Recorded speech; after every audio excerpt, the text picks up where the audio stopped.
Hey, what's up guys? Welcome back to the channel. Welcome back to another video. If you're stopping by the channel for the first time, please consider subscribing to my channel.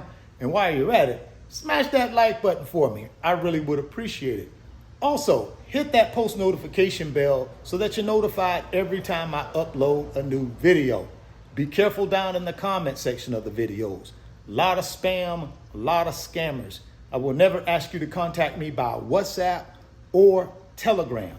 I also do not invest money from my subscribers. So please be careful. Don't get yourself scammed. If you want up to 12 free stocks, Webull is going to give you up to 12 free stocks. When you open a new Webull brokerage account, put at least 1 penny in that account. They're going to give you up to 12 free stocks. So if you're interested in that offer, there's a link down in the description box of the video. Go click on that Webull link. Open up that new account today. Go get that free stock. Go get that free money. In today's video, we're going to talk about the congressional stock trading ban that Congress is trying to get passed. Now, if you're not familiar with how that works when it comes to members of Congress being able to buy and sell stock, let me kind of walk you through it. In essence, what happens is when Congress or any member of Congress wants to buy and sell stock, they have to notify the public that they're doing that. We get it. They need to give us fair warning so that if the public wants to mimic their trade, we can. The problem with that system we have right now is members of Congress don't really follow it. That's the reason why other members of Congress are trying to get past this congressional stock trading ban. And will it be successful? Probably not. Why? Because most of our members of Congress are benefiting from being able to have inside information. I'm calling it inside information about some of these companies that they're buying and selling stock of. Give you a quick example. Remember a few years ago when Wells Fargo got into all of their trouble by creating all of these fake accounts. And then Congress came down on them real hard, put a lot of regulations on Wells Fargo, right?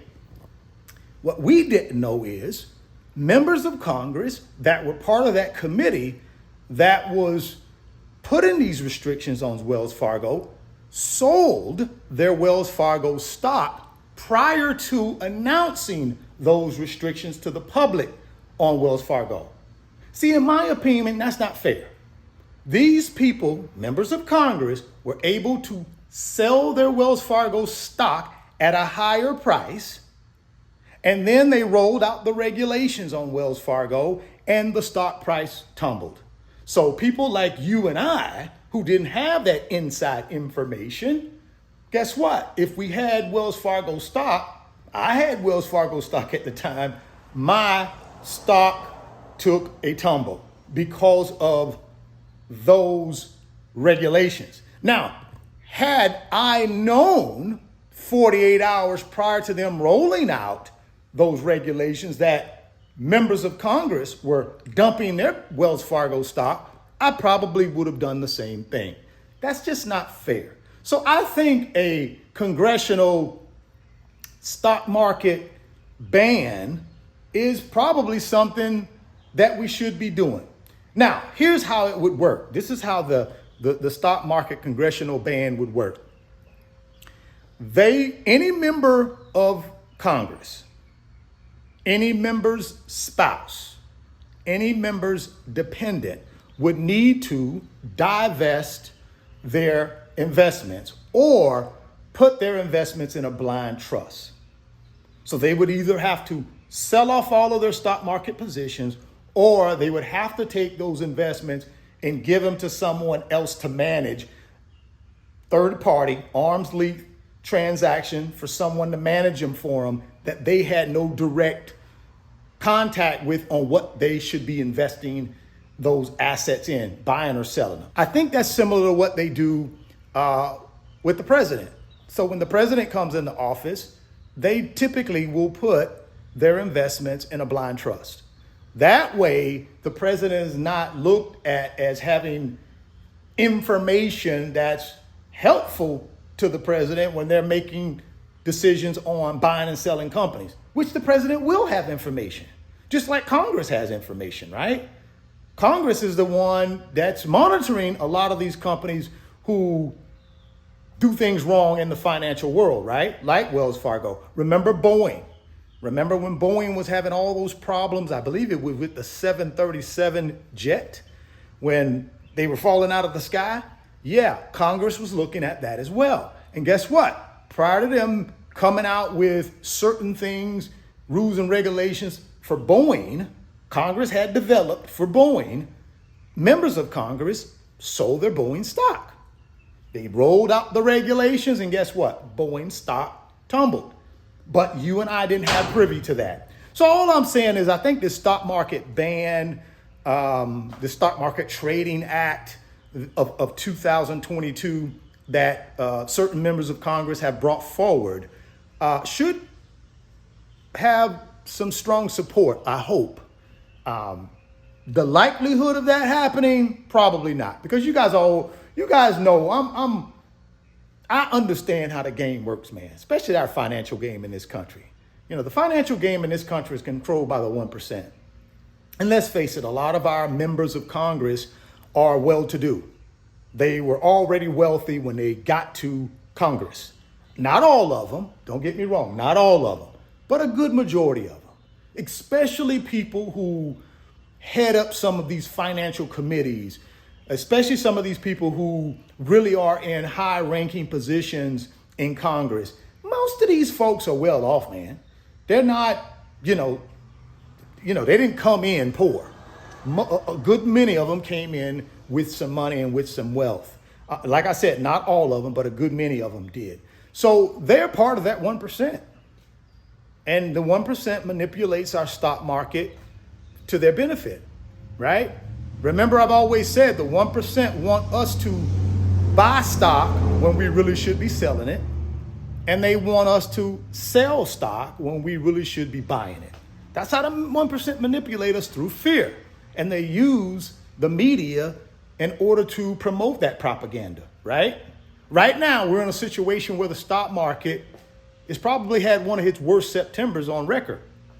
Historically, the stock market does do bad in September, guys. That's just what history tells us.